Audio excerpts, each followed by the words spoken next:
Well, we are starting a new series together today called Unlikely Leaders. And for the next 6 weeks, we're going to be looking at 6 stories of 6 people in the Bible. 6 unlikely people. For a variety of circumstances and reasons, they were unlikely, but that God used in incredibly powerful ways to impact their communities, to impact the people of God, to impact the world, to impact His kingdom, despite the fact that they were these unlikely leaders. And I know for many of us, we feel like unlikely leaders. You know, as I think about me making an impact in the world, me making an impact in my community, me making a huge impact for the kingdom of God, we may feel like, who, me? Not me. But what we'll find as we go through these stories, if we apply the simple lessons that we learn from these 6 unlikely leaders in Scripture, we may find ourselves being used in powerful ways in our community, in our world, in the kingdom of God, as unlikely as it may seem. And today we begin with a story of a woman who was beautiful, but she was more than a pretty face. And her story is found in the Old Testament, and her story is epic. I look forward to telling you the story. I hope you like stories. Lean in a little bit as I tell the story of this woman whose story is found in the Old Testament. And these 10 chapters read like a compelling novel. They have all of the 4 ingredients that every good story needs. We've got a compelling protagonist or main character who's very likable. She has a noble ambition, as you will see. She encounters apparently insurmountable conflict in the way to this noble ambition. And at the end of the story, we have resolution. Well, the woman's name is Esther. And the story starts in 479 BC, and it's set in the capital city, Susa, of the Persian Empire. Now, just to give you a bit of context on Susa, that is today's modern-day Shush in Iran. Still an existing city. But Susa was the capital city of the Persian Empire, which was the most powerful empire in the world in the 5th century BC. And a little context in the city, it was just 50 years before this story takes place that the prophet Daniel had some of his visions in the city of Susa and wrote about them in his book Daniel. It's just 20 years after this story that Nehemiah, the cupbearer to the same king in the story we're reading about today, will leave Susa and go back to Jerusalem to begin rebuilding the walls of the city. Well, this story that we're talking about today begins with King Xerxes of, again, the most powerful empire, the Persian Empire, most powerful empire on the planet. He's having a great banquet to show off his wealth and his generosity. And during the last week of this banquet, which had gone on for 6 months, he wants to show off his trophy wife, Vashti, the queen. And so he sends through a messenger to Vashti to come to this banquet, to come and show herself so that he could show off her beauty to all of the people who were attending the banquet. Well, Vashti, for whatever reason, denies the king's request. She doesn't come. And now we have a huge dilemma, because everyone knew the king requested that Vashti come, and everybody knew that Vashti didn't come, and so the king has got to save face. And so what will he do? Well, it was very common in the empire of the Medes and Persians that the king would always consult his rulers before he made a major decision, so he brought all of his advisors together. He says, what should I do about Vashti? And they gave him this advice. They said, she needs to be deposed. She needs to be made an example of. She can no longer be queen. And you need to send a royal edict all throughout your empire that she can never enter into your presence again. And that we're going to begin a new search for a new queen, someone more worthy, someone more beautiful, someone more deserving of you, O great king. And the king's like, that's a good idea, let's do that. So Vashti is deposed, and the edict is spread all throughout the kingdom. Vashti is no longer queen. She can no longer enter the presence of King Xerxes. And then they begin the search for the new queen. And this was a search that was very interesting how they did this. They went all throughout the kingdom of the Persians, and they looked for the most beautiful virgins. And they would bring these women against their will. If you were called, you would have to go. And they would bring them into Susa, into the king's harem. And there they would undergo 1 year of beauty treatments. Oils and perfumes and spa days. A lot of you are like, wow, that sounds pretty good. I see, yeah. Then after your year of beauty treatments, you would be summoned by the king, and you would go into the king for 1 night. And after that 1 night with the king, you would then be taken out of the king's presence, and you would then enter a new section of the king's harem, the women, the concubines, the women who had already been with the king. And you would there remain for the rest of your life, unless you so pleased the king that he summoned you again by name. This is the process that's happening in the kingdom of Persia, and it's in this context that we're introduced to two of the main characters in our story. If you have a Bible, we'll be in the book of Esther. We'll be going all through it today. We'll have the words on the screen as well, but we are in Esther 2, verse 5. Now there was in the citadel of Susa a Jew of the tribe of Benjamin named Mordecai, son of Jair, the son of Shimei, the son of Kish, who had been carried into exile from Jerusalem by Nebuchadnezzar, king of Babylon, among those taken captive with Jehoiachin, king of Judah. Mordecai had a cousin named Hadassah, whom he had brought up because she had neither father nor mother. This young woman, who was also known as Esther, had a lovely figure and was beautiful. Mordecai had taken her as his own daughter when her father and mother died. So here we are introduced to the two main characters, Mordecai and Esther. And we learn that Mordecai was a Jewish man living in Susa. He'd been carried off into exile.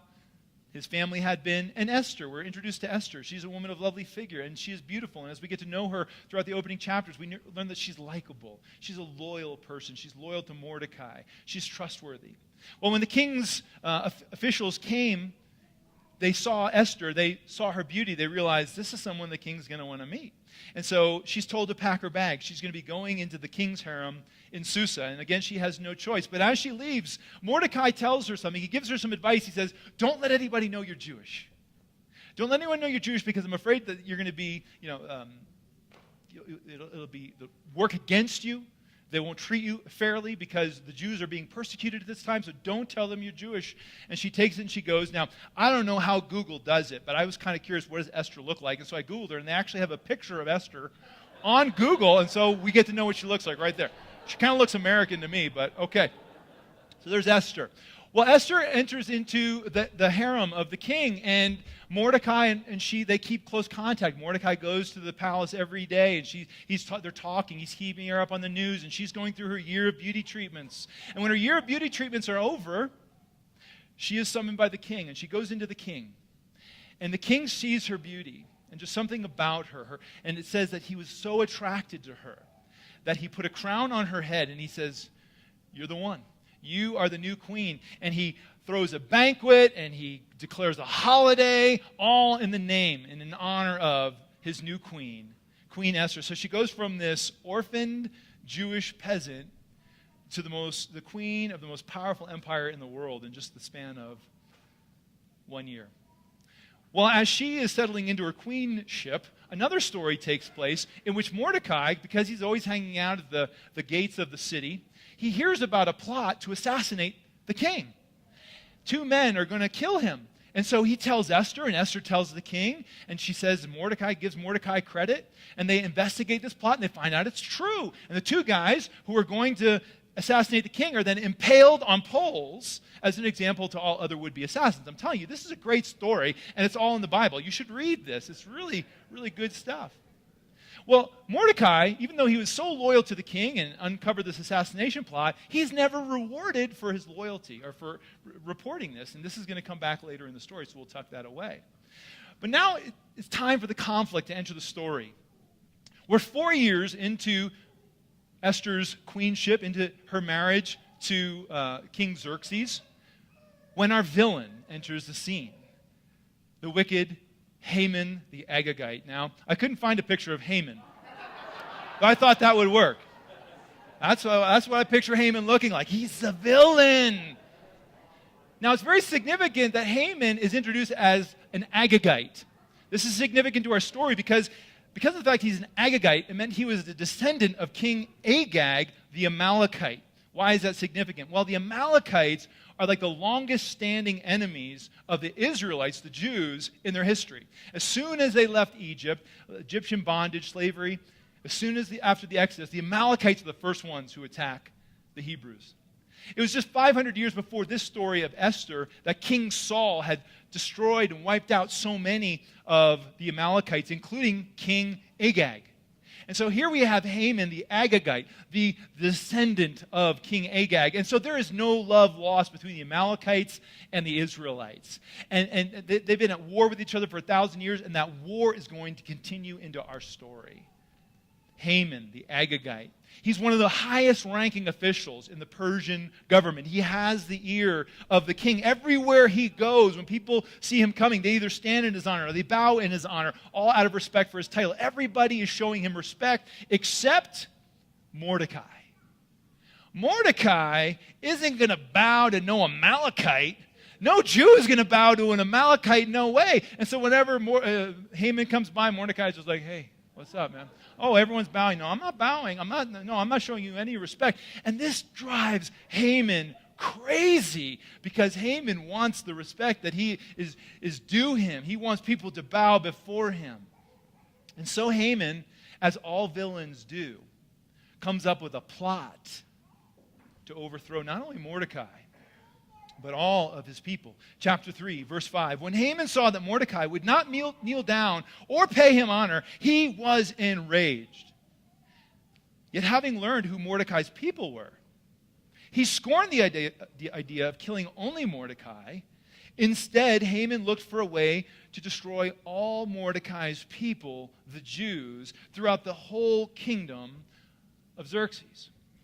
So here we have this evil man, because he is not honored by one man, plots genocide against all of the people of God. He wants to wipe all of them out everywhere. And so he goes to the king and he asks a favor. Verse 8. Then Haman said to King Xerxes, there is a certain people dispersed among the peoples in all the provinces of your kingdom who keep themselves separate. Their customs are different from those of all other people, and they do not obey the king's laws. It is not in the king's best interest to tolerate them. If it pleases the king, let a decree be issued to destroy them, and I will give 10,000 talents of silver to the king's administrators for the royal treasury. In other words, don't worry about it. I'll cover the cost of this genocide. So the king took his signet ring from his finger and gave it to Haman, son of Hammedatha, the Agagite, the enemy of the Jews. Keep the money, the king said to Haman, and do with the people as you please. And so a royal edict is declared. And once an edict is written and signed by the signet ring and the laws of the Medes and Persians, it cannot be overturned, it cannot be changed, and it goes to every province, in every language, to every people, that the Jews will be destroyed. Listen to verse 13. Dispatches were sent by couriers to all the king's provinces with the order to destroy, kill, and annihilate all the Jews, young and old, women and children, on a single day, the 13th day of the 12th month, the month of Adar, and to plunder their goods. A copy of the text of the edict was to be issued as law in every province, made known to the people of every nationality, so they would be ready for that day. Wow. So Mordecai gets news of this new edict, and of course he responds in great grief. As a matter of fact, chapter 4, verse 1 says, when Mordecai learned of all that had been done, he tore his clothes, put on sackcloth and ashes, and went out into the city wailing loudly and bitterly. And all the Jews throughout the kingdom all respond equally because they know our days are numbered, that we, our wives, our children are all going to be destroyed, and there's nothing we can do about it. There's nothing we can do to change it. Our days are numbered. Just imagine being in their place. The helplessness that they would feel, the vulnerability. Then we have Queen Esther. Esther is in the palace. And remember, she hasn't told anyone she's Jewish. The king probably doesn't know she's Jewish. Haman certainly doesn't know she's Jewish. So she's safe. She's gone from peasant girl to queen. She's got her beauty treatments, her spa days. She's got servants waiting on her. She's got life made. She's not going to be touched by this. Matter of fact, she doesn't even know what's going on. Until she hears about what Mordecai is doing, ripping his clothes in sackcloth and ashes and wailing. And so she sends a servant to go and check in on Mordecai. What's going on? What's happened? And Mordecai sends word back to her through the servant, telling her what's happened, even giving him a copy of the decree to give to Esther. And then he gives very specific instructions to Esther. He says, tell the queen to go into the king and beg for mercy for our people. Use her influence for our sake because there's nothing we can do for ourselves. We need her right now. How will Esther respond? Well, look at what happens in verse 9. Hathach, the servant, went back and reported to Esther what Mordecai had said. Go to the king, plead on our behalf. Then she instructed him to say to Mordecai, all the king's officials and the people of the royal provinces know that for any man or woman who approaches the king in the inner court without being summoned, the king has but one law, that they be put to death, unless the king extends the gold scepter to them and spares their lives. But 30 days have passed since I was called to go to the king. In other words, what Esther's saying is, nope. You want me to go to the king? I'm not going to the king. Why would I risk my life? I have too much to lose here. Do you see how I'm living? I've got the servants and the spa days. I've got the beauty treatments and the oils. I've got power for the first time in my life. I'm not going to go into him when he doesn't even talk to me for 30 days. Have you seen what happened to Queen Vashti? Just because she didn't come to him, how could I go to him and break the law? It will certainly cost me my life. I have too much to lose. Well, word goes back to Mordecai. Verse 12, when Esther's words were reported to Mordecai, he sent back this answer. Do not think that because you are in the king's house, you alone of all the Jews will escape. For if you remain silent at this time, relief and deliverance for the Jews will arise from another place. But you and your father's family will perish. And who knows but that you have come to your royal position for such a time as this. Haman's response is very wise. First he tells her, hey, don't think just because they don't know you're Jewish, that you alone are going to be spared. This could come and bite you too. And you may miss a great opportunity, because if you don't save our people, someone will. Mordecai is confident that at least a remnant of the Jewish people will remain. Why is he so confident? Well, because he remembers the promise made to Abraham 1,500 years ago, God promising Abraham that I'm going to bless your descendants, and I'm going to give you a land of your own, and I'm going to bless the world through you. Mordecai knew that the Messiah was coming through the Jewish people, so they couldn't be annihilated because the Messiah had not yet come. So he knew that they would be saved, at least some of them. And so he says with confidence, someone's going to save us. But then he ends with this profound statement by saying, how do we know that you have not come into your royal position for such a time as this? And this is what he's saying. Esther, you didn't make you beautiful. You were born beautiful because God so ordained it. And you weren't the one who got you into the king's harem. That was God. You weren't the one that made you attractive in the eyes of the king. That was God working on your behalf. Everything that you have right now is a privilege given to you by God. And it's not for your sake, Esther.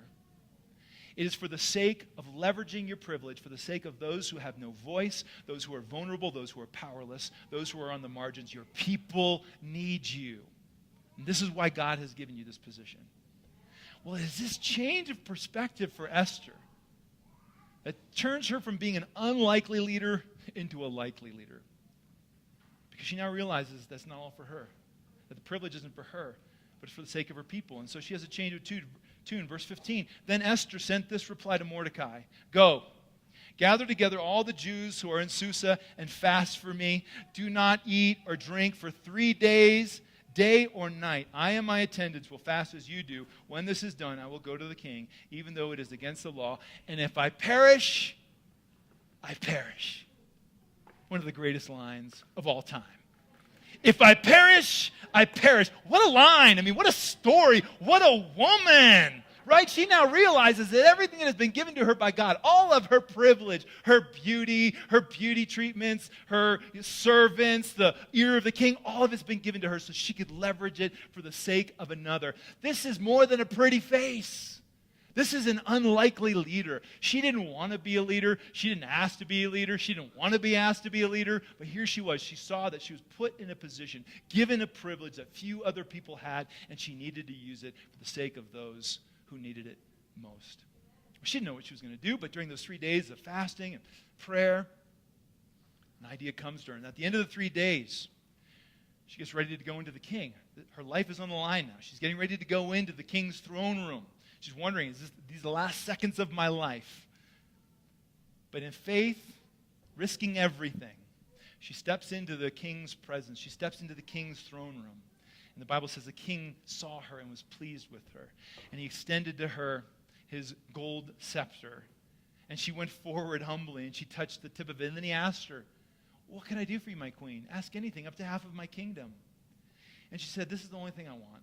Would you come to a banquet in your honor today? And, oh, by the way, you could bring a +1. Haman, bring Haman too. The three of us, let's all just have a meal together. He says, sure, whatever. That's less than half my kingdom. I'll come, right? So within a few hours, we don't know how long it took, but they're all the three of them are sitting around, reclining at a table, enjoying this banquet. And at the banquet, the king, again, asks his queen, he's got to know there's an agenda here. What can I do for you? Ask anything, up to half of my kingdom. And she said, I would ask only this. Just come again tomorrow for another banquet. He said, no problem. Now, we don't know why Esther put off kind of exposing the whole thing for another day. But in retrospect, in hindsight, we could see it was providentially led. It was as though God were somehow orchestrating all of these events together, right? And he was. Because later that night, after that first banquet, Haman goes home. And he calls all his friends and family together, and he just starts boasting about how powerful he is, and about all his wonderful sons, and about how he has the ear of the king, and how rich he is, and how, by the way, just today I was invited to a banquet with only the king and the queen. But I can't enjoy any of it because of Mordecai. Every time I walk through the streets, I'm start feeling good about myself. I see Mordecai, and he's standing there. He's like, hey, what's up? He doesn't bow. He doesn't show me any respect whatsoever. How can I enjoy any of these advantages and privileges given to me by the king if Mordecai will not bow down? And that's what his friends and family told him. Hey, you're a powerful man. Here's what you should do. You should set up a pole 75 feet tall, 50 cubits tall, and ask the king if you could impale Mordecai on the pole. I mean, he's letting you wipe out all the Jewish people. Certainly he'll give you Mordecai. See, the Persians loved impaling people. This was their favorite form of execution. They would put this big stick in the ground with a sharp point on it. They'd throw somebody on it, impale, run them through, and the person would die a painful, slow, agonizing death, oftentimes for days, sometimes for a week, in humiliation. And Haman hears this plan to impale Mordecai on a 75-foot pole for all the city to see. Wow, why didn't I think of that? And he makes the decision that the next morning he's going to go first thing in the morning into the king to see if he can have Mordecai impaled.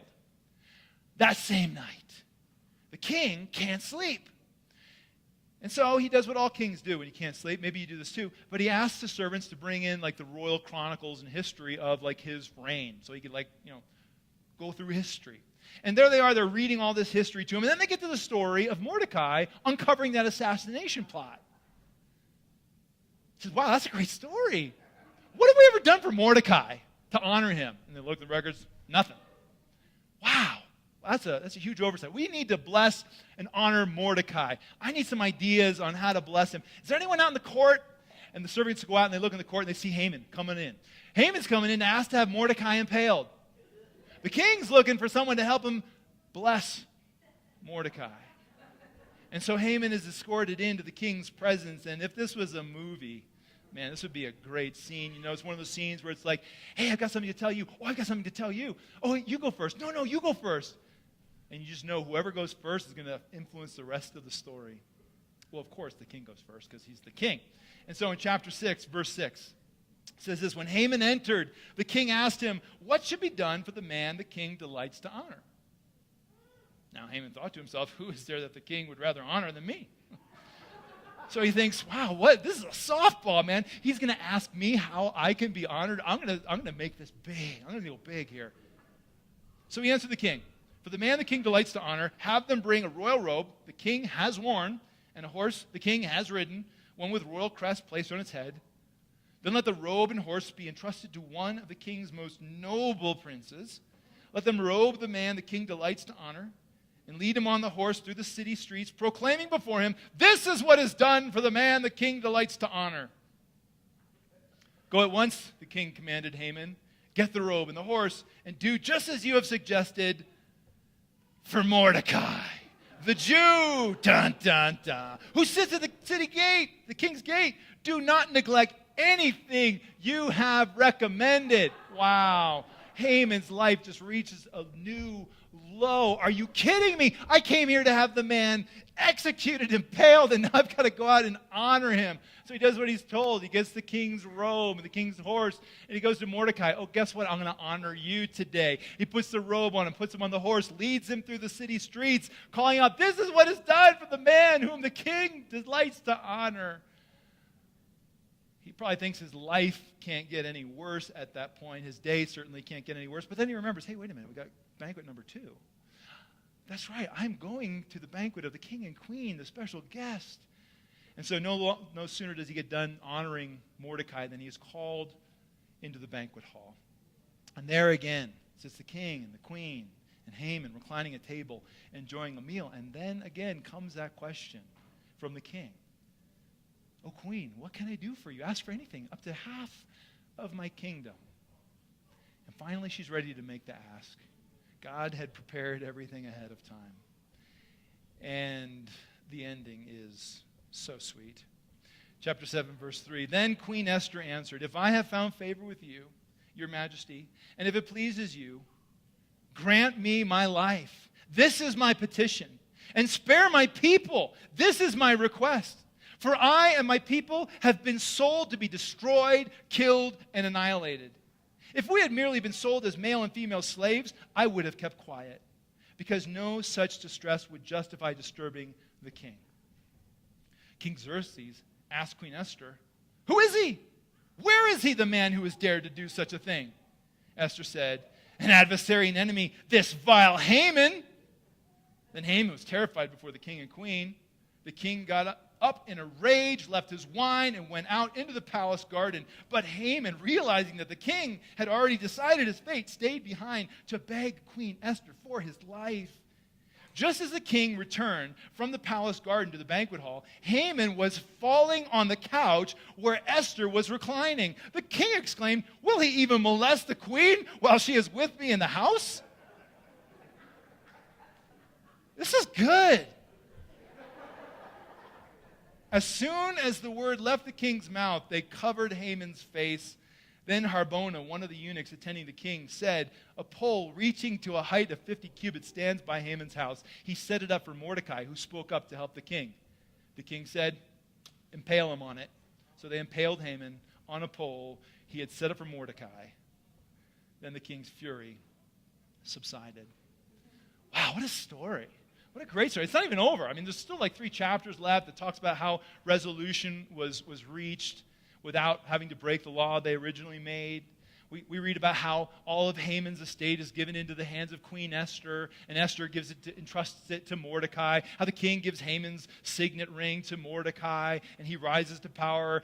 You know, Esther and Xerxes live happily ever after. I mean, it's a great story with an unlikely leader. Again, Esther, this woman who had everything to lose, but comes to a place where she realized that she had been privileged by God with good looks, with opportunity that few others had, that God had put her in a place that had given her influence and resources and power, but that it wasn't for her use alone, but it was to be leveraged for the sake of those who were voiceless, those who were vulnerable, those who were powerless. And when she made that switch, when she realized it, she made an impact on our world that we're still feeling today. I mean, just think about this.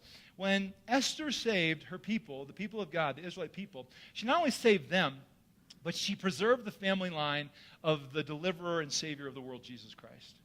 Right? Because of what she did, Jesus could come and save the world. Therefore, not only did Esther save her people, but she saved us. Right? You and I are here, and we have hope in eternal life because of what Esther did, God did through Esther in preserving that line, the line of Jesus. She never thought she was going to do that. She didn't think that just going into the king and doing what she did was going to have that kind of impact. But because she was willing to be used by God, that's the kind of impact she had. The question is, how did she do it? And really, as we look at her story, there's a couple things I think that are applicable for us as we look at our own stories that help us to be unlikely leaders as Esther. And one of the things we notice about Esther's story is, first of all, is that she maintained proximity with those who needed her help. When Esther heard about a decree to wipe out the Jews, this just wasn't some like headline that she was reading or seeing on CNN, and she's going to just go back to her dinner like, well, that's sad. Because of her proximity with the Jewish people, she grew up with these people. When she heard about the extermination, the annihilation of the Jewish people, she had faces with that issue. She knew the stories of these people. She had grown up with these people. She loved these people. And not only had she grown up with them, but she had maintained contact with them through Mordecai, through their daily conversations. Oh, how is Mrs. So-and-so? Or Mr. and Mrs., are they still doing that? And, oh, how's my old childhood friend? She maintained proximity with them, which means that her heart stayed soft to their need. More than that, Esther also understood her privilege wasn't for her comfort, but to be used for the sake of others. God did not give her the privilege she had, her looks, the influence, the power, the palace, all of that. He didn't give it to her for her. He gave it to her so that she could make a difference in the lives of those who had no power and no voice. And I hope we see the application here is pretty easy and pretty simple. And for those of us who live in this nation, we have been given privilege, we have been given blessing, we have been given freedom that the rest of the world can only dream about.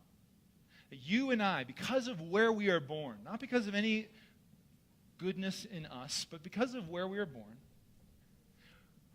are in the top 1% of wage earners in the world. That again, we have freedom and privilege that most of the world can only dream about. That because of where we are born, and especially if we live in a place like Douglas County, you're even more blessed. That as we look around at the rest of the world and even many parts of our own country, we realize the blessing that we have, that we can just walk our city streets and enjoy the beauty of our community without any threat of violence, without any threat of being attacked or invaded by a foreign country, without any threat of being harassed by police. That we know that in our community, that hard work leads to reward because of our system of justice. That in our country, we know that most of us, we make more money than we can spend. Therefore, we need help with outside advisors. We actually pay people to help us figure out what to do with our excess money and our investments. We're so blessed. We're so blessed in our country and in our county that most of us have houses that dwarf the houses of most of the other people in the world. And we have rooms for our clothes called walk-in closets, and we have houses for our cars called garages, right? I mean, we are so incredibly blessed as Americans. And the question is, why? I mean, have you ever grappled with that question? Why have I been blessed so much?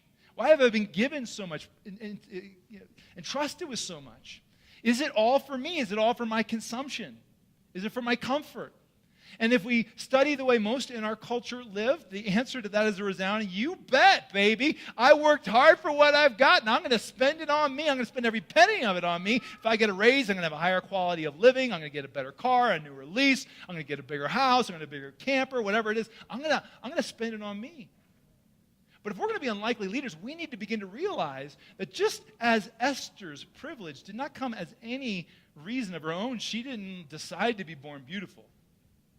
That our blessing, for the most part, is a privilege given by God. Given primarily because of where we were born. You and I were born in a great place where hard work pays off, where there's justice, where there's freedom, where there's opportunity, and those opportunities lead to something.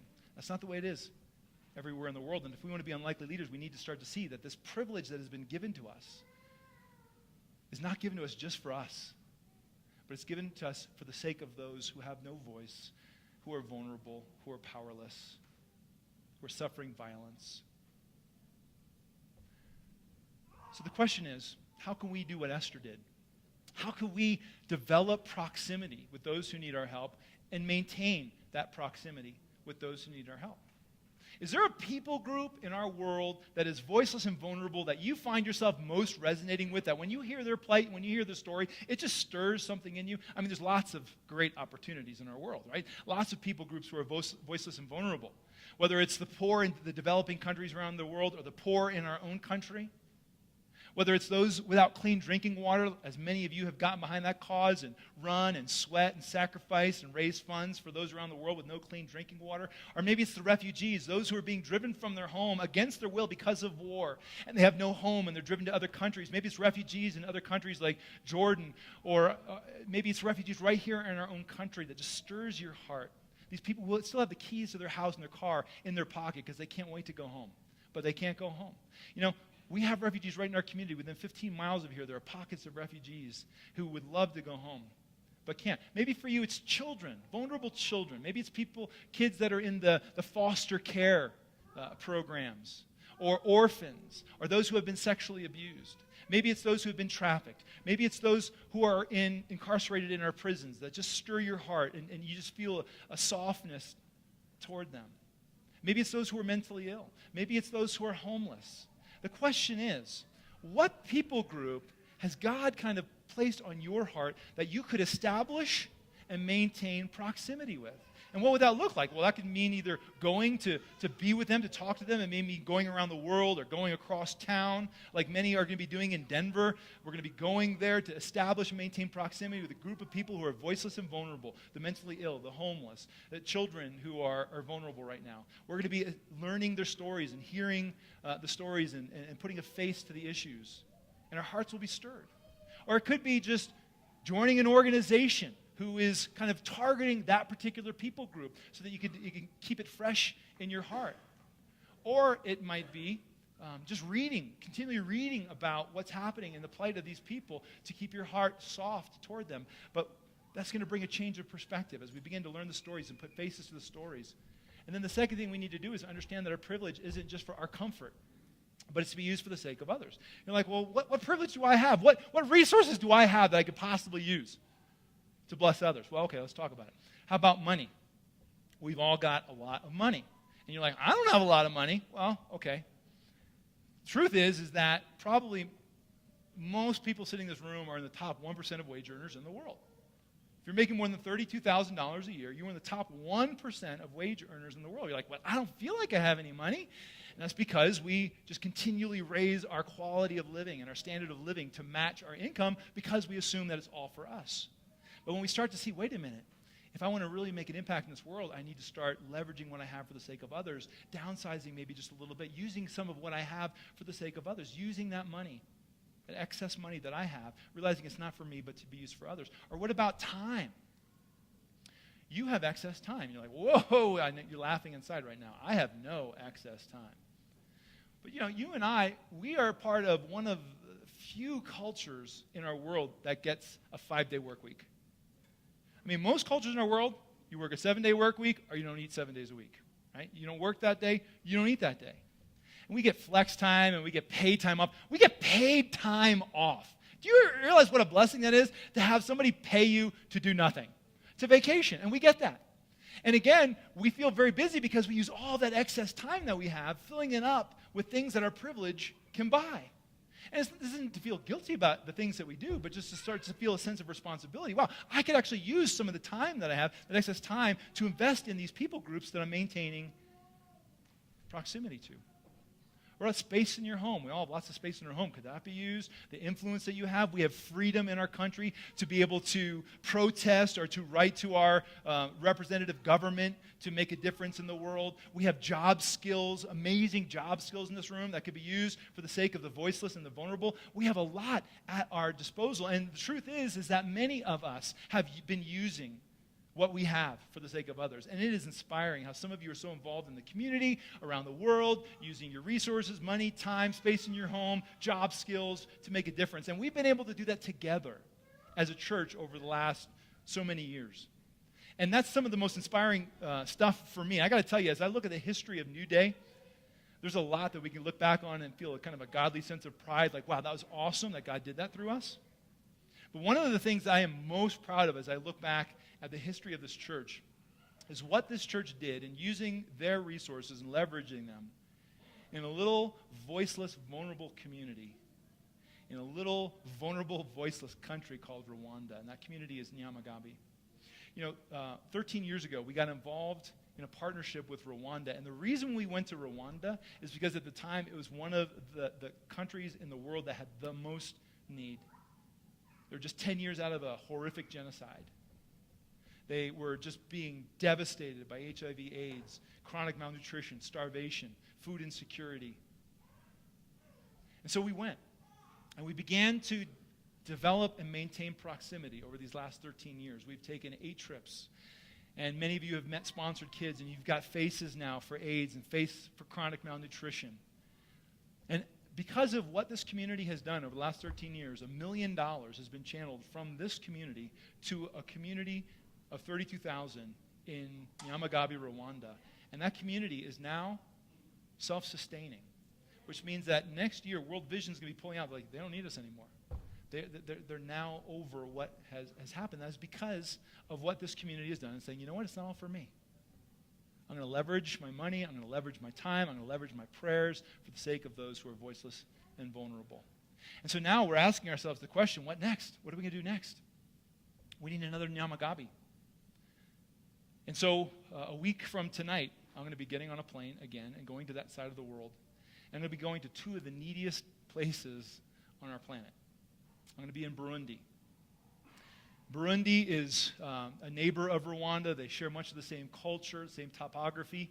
But Burundi is the third poorest nation in our world. And on the World Happiness Index, they're the second least happy nation in our world. There's corruption there. There's a lot going on in that country. And I'm going to be seeing what is happening there and how we could maybe partner some of what we have for their sake. And then I'm going to be flying to Nairobi and going up to the northwest part of Kenya to where the most devastating drought and famine is taking place on our planet right now in Turkana, Kenya. And I just love our community. We were just talking about this at our cafe table today. Someone said that they saw an article about it, this drought and this famine, and was reading it to their husband. And the husband said, well, what can we do? And they just immediately gave to, that's what we do here, right? And so we're going to be looking at this drought and this famine in Turkana saying, what can we do with our much? How can we leverage the privilege that we've been given for their sake? Because isn't that what Esther did? I've got all this. It's going to cost me something, but that's why I have it. And really, isn't that what Jesus did? Jesus, the one with all privilege, with all power, all influence, gave it all up, as Paul said, emptied himself of it, and came to establish and maintain proximity with us on this planet, became one of us, showed us the heart of God, lived among us. And then he leveraged everything that he had and gave his life so that we could live. And then he calls us